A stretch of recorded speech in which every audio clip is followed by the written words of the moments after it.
नमस्कार, इन खबर में आपका स्वागत है। अहमदाबाद सीरियल ब्लास्ट केस में ऐतिहासिक फैसला हुआ है।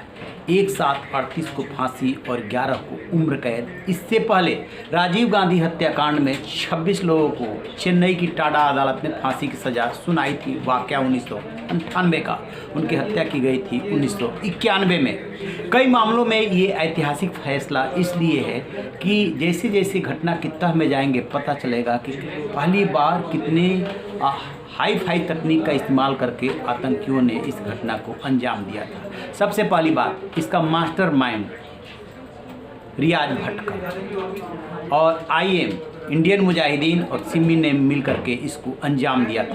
1100 गवाह इस मामले में गवाहों की गवाही हुई है।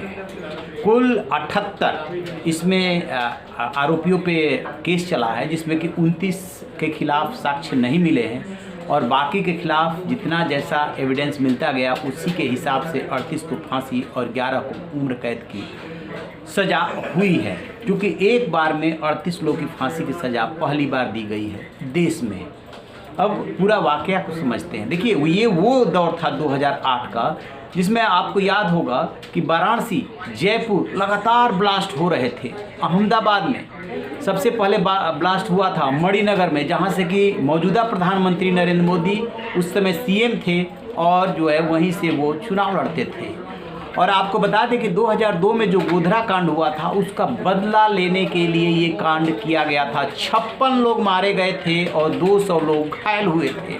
2008 का ही साल था जब मुंबई का कांड हुआ था 26/11, यानी 2008 में आतंकी गतिविधियों की भरमार थी, एक के बाद एक। और मनमोहन सरकार को समझ में नहीं आ रहा था कि आखिरकार देश में ये हो क्या रहा है। तो इस तरीके से इस घटना को जो अंजाम दिया गया था वो गोधरा कांड का बदला लेने के लिए दिया गया था। और आजमगढ़ से आतंकी पहुंचे थे। पहली बार वाईफाई का इस्तेमाल किया गया था। जिस समय घटना को अंजाम देना होता था या तैयारी को लेकर के बात करनी होती थी, ये बात करने के बाद उनको स्विच ऑफ कर दिया करते थे। सुनिए इन्होंने कैसे दिया था घटनाक्रम को अंजाम। 22 जुलाई 2008 को दिल्ली से आजमगढ़ मॉड्यूल का चीफ आतिफ अमीन मोहम्मद साजिद उर्फ पंकज मोहम्मद सैफ अहमदाबाद गए थे। इससे आतिफ अमीन मोहम्मद साजिद बाद में बाटला हाउस एनकाउंटर में मारे गए थे। 25 जुलाई 2008 को मोहम्मद शकील, जियाउर रहमान, जीशान अहमद, सलमान आरिफ, सैफुर रहमान, आरिज खान, मिर्जा सदाब बेग और मोहम्मद खालिद अहमदाबाद पहुंचे। इन्होंने 26 जुलाई 2008 को अहमदाबाद में बम प्लांट किया और इस दिन ही शाम की ट्रेन से दिल्ली वापस आ गए।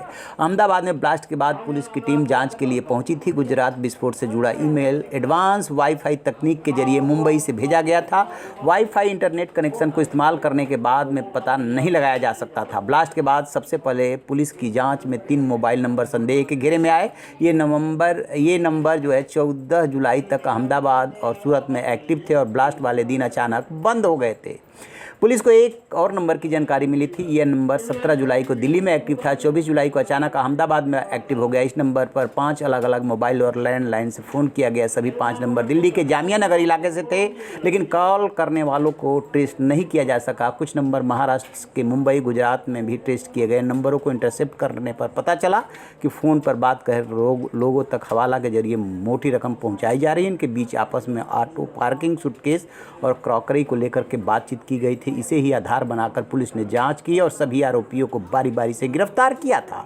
बता दें 26 जुलाई 2008 को अहमदाबाद में शाम 6:45 पर पहला धमाका हुआ था। यह धमाका मणिनगर में हुआ था। मणिनगर उस समय के मुख्यमंत्री नरेंद्र मोदी का विधानसभा क्षेत्र था। इसके बाद 70 मिनट तक 20 और बम धमाके हुए थे। इन धमाकों में 56 लोगों की मौत हो गई थी, 200 से ज़्यादा घायल हुए थे। ये धमाके इंडियन मुजाहिदीन ने 2002 में गोधरा कांड का बदला लेने के लिए किए थे। आतंकियों ने टिफिन में बम रख करके उसे साइकिल पर रख दिया था। भीड़ भाड़ और बाजार वाली जगहों पे ये धमाके हुए थे। इन धमाकों में सिमी के भी आतंकी जुड़े थे। धमाकों में इंडियन मुजाहिदीन के 12 आतंकी शामिल थे। धमाकों से 5 मिनट पहले आतंकियों ने न्यूज़ एजेंसियों को एक ईमेल भी किया था, जिसमें लिखा था, जो चाहो कर लो, रोक सकते हो तो रोक लो। तो जैसा कि आपने सुना, भारत के इतिहास में अहमदाबाद सीरियल ब्लास्ट कोई नहीं भुला पाएगा।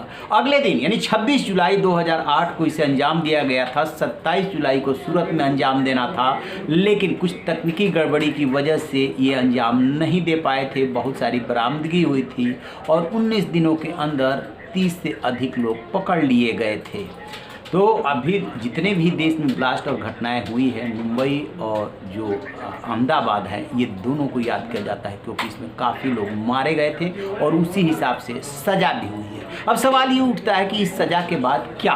देखिए, होता क्या है कि जो लोअर कोर्ट होती है वो सज़ा सुनाती है और जो फांसी की सज़ा होती है उसमें हाई कोर्ट का कन्फर्मेशन ज़रूरी होता है। लिहाजा जिन 38 लोगों को फांसी की सज़ा सुनाई गई है वो हाई कोर्ट पहले इसको कन्फर्म करेगा, उसके बाद इनको अपीली अधिकार है कि हाई कोर्ट में अपील में ये जा सकते हैं। वहाँ पे सुनवाई होगी और फिर जा कर के इनकी सज़ा, जो सज़ा तो पहले ही कन्फर्म करना पड़ेगा हाई कोर्ट पर, अपील में हाई कोर्ट फैसला सुनाएगा, फिर ये सुप्रीम कोर्ट तक आ सकते हैं। यानी कह सकते हैं कि अभी लड़ाई लंबी है लेकिन फैसला ऐतिहासिक हुआ है।